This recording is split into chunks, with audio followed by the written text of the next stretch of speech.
After the meal, Jesus and his disciples went up to the Mount of Olives until they came to a garden called Gethsemane. Jesus turned to the men and said, "Soon you will all run away and leave me."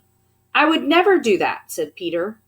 "Before the rooster crows in the morning, you will say 3 times that you do not know me," replied Jesus. "I must go now and pray," he said. "Stay here and keep watch." He walked farther into the garden and asked God to help him to face what was coming.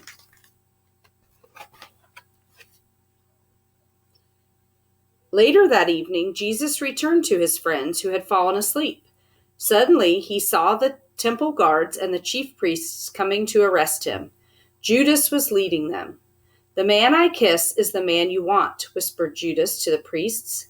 He walked over to Jesus and kissed him on the cheek.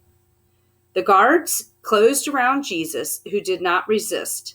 Peter pulled out his sword and cut off the ear of one of the chief priest's servants. "That's enough," said Jesus. He touched the man's ear and made it better. Quickly, the priests and the guards took Jesus away. Then all of Jesus' friends ran away, just as he said they would.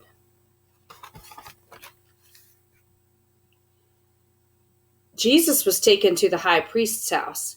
Peter followed and crept into the courtyard. A servant girl noticed him and asked, "Weren't you with Jesus?" Peter replied, "No, I do not know him." He knew that if he admitted that Jesus was his friend, he would also be sent before the Jewish council. A short time later, someone else asked, "Weren't you a follower of Jesus?" Again, Peter said that he wasn't. An hour later, a third person said, "You come from Galilee. You must know Jesus." "No, I do not know him," cried Peter. At that very moment, the rooster crowed, and Peter remembered what Jesus had said. He began to cry.